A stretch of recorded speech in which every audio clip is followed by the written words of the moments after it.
Do you have any words to say in the beginning? Start it off. In the beginning. Start it the way the Bible starts.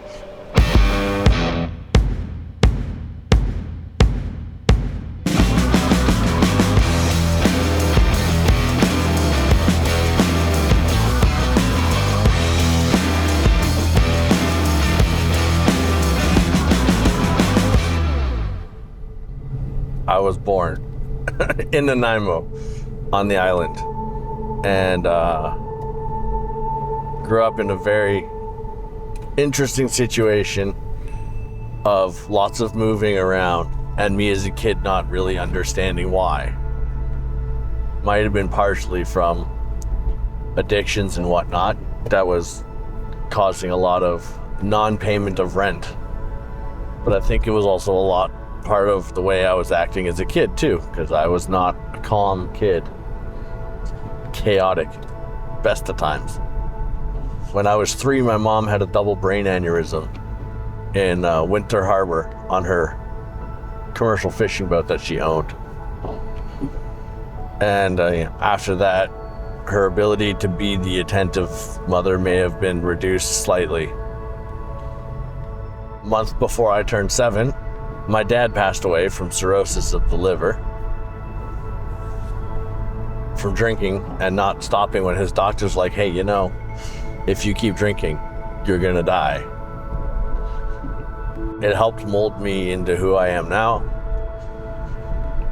for better and for worse. So that's around about the time I got diagnosed with ADHD and ADD and all the silly acronym things that people like to give people that just don't fit in.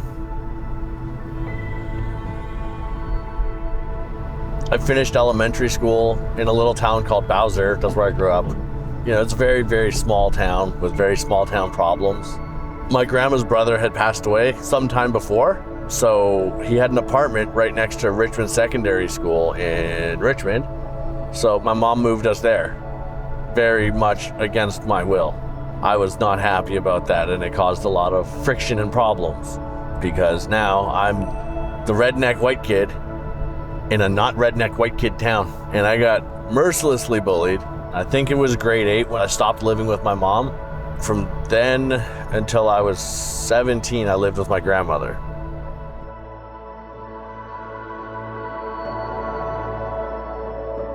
High school sucked. Everybody hits that existential, if you don't have a plan, you hit that existential part of life, right? Where you're like, I'm about to finish high school and I have no idea what I want to do. And I was suicidal, highly suicidal, because I thought I had no direction and I was never going to be anything in life. And then I found playing guitar.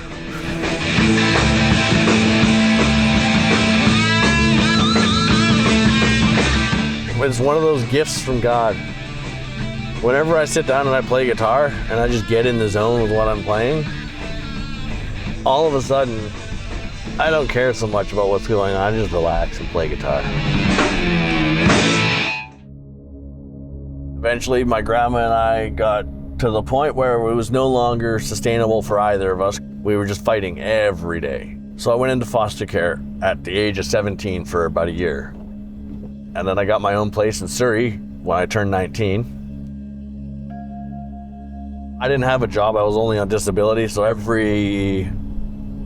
once a month I'd get a case of beer and I'd drink it. Yeah, I haven't been here since they turned it into a Costco. But I used to, this right there, that Walmart, is where I used to sit all the time because they had wall plugs where I could plug my phone in, the few times I had one that somebody hadn't stole it yet.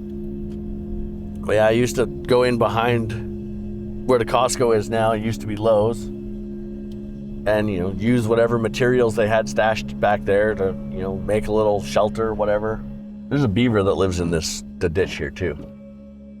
Where we're about to go under the bridge, I'd walk down here all the way to Walmart, sit in front of Walmart with my little cup to get change. Quite a nice neighborhood down here now. Almost died here. I lived on that side. But I used to sit here too sometimes. I almost froze to death right here. I was so sick from not having my drugs, and it was really cold. This is the time where my fingertips started turning black, and I was so cold that I couldn't get up. But over on that side is where my camp was. So if we want to, we could walk over there, see what's cooking. Okay, we're going up the zigzag. I started smoking meth because, when I started it was because it was fun. It was new, it was exciting. And then the more life went downhill, the more it became I'm smoking meth because I didn't want to cope with life anymore. I didn't want to feel. I kind of embraced being the bridge troll, so to speak. This is entertaining sometimes. This was my home for a long time, too long.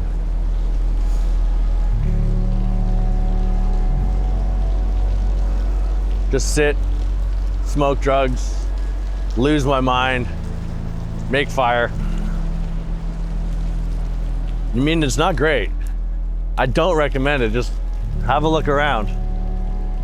It's garbage. Always wet. It's cold. But at least the outside world leaves you alone and to your own misery. It's one thing, no one sees you. No one really cares all that much. The whole time I had this dream of having that white picket fence and having the family. And despite some of the times I was delusional and I was like, I could manage a family and smoke meth. I could do that. That could work. It's never gonna work. Ain't no way that's gonna work. Ain't nobody got time for that. Somewhere along the way of being homeless and smoking a lot of drugs, my gallbladder decided that it no longer liked me at all. I was sitting here by my fire and I started having severe stomach pain. Like beyond anything I've ever felt in my life. It felt like somebody stuck a sword in me and was just twisting it back and forth. So I crawled. I crawled on my hands and knees all the way down this trail because, giving up and dying has never been in my playbook. I've never been the one to quit. Like Winston Churchill said, we will never surrender. I don't know if you could call it praying, but I don't know if it was, specifically to God or anything at that point. It was to whoever is out there and can hear me. Help. I'm done. I don't want to do this anymore. Right here is where I was on my hands and knees, violently puking as felt like I was dying from the inside out.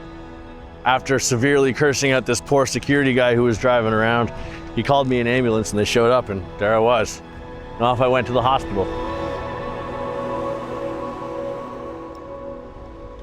So I used that time to quit doing drugs because, I'm in a hospital. If anything goes wrong from quitting, then guess what? Probably I won't die. I had to quit if I wanted what I actually wanted in life. So I quit.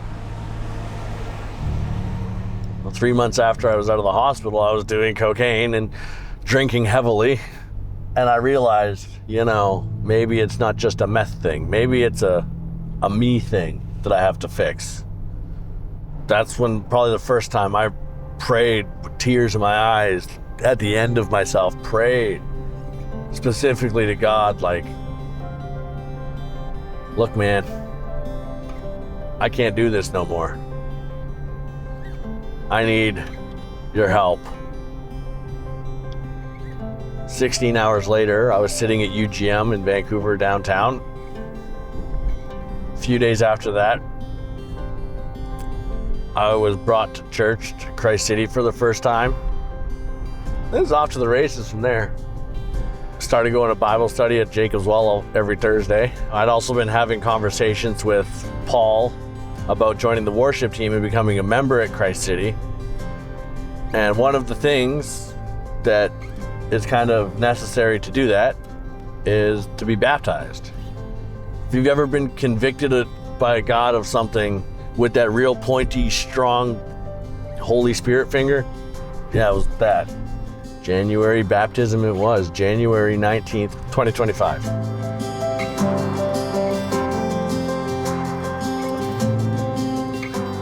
Right now, I'm an intern at UGM and I work with the maintenance guys.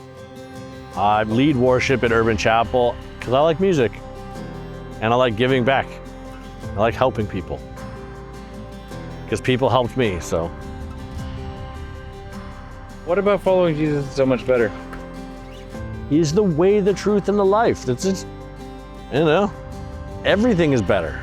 I am not capable of putting into words how it's better because, yeah, everything's better. He's giving me a second chance at my one dream that I've wanted my whole life, just to fly airplanes. Pretty evident choice that doing the aviation course and getting my pilot's license and learning more about Jesus is probably the best thing I could do with my life at this point.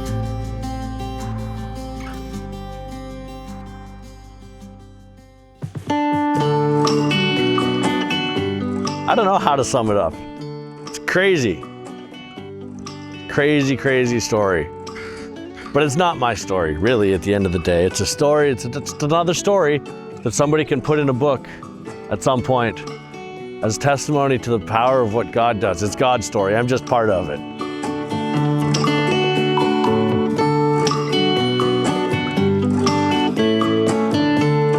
My church is doing a testimony video, so I'm taking them on the grand tour. You can see where the beaver hangs out. That beaver's taken down all of these trees that you see that are down over the last few years. That's where I killed the raccoon that stole my pizza. I hate raccoons. I think they're absolutely abhorrent creatures. 302 days, 21 hours, 36 minutes. I've saved almost $2,300. I've not smoked almost 9,100 cigarettes. And I've supposedly regained 69 days, 9 hours, and 57 minutes of life. It's pretty not bad. Airplane, big airplane. Oh.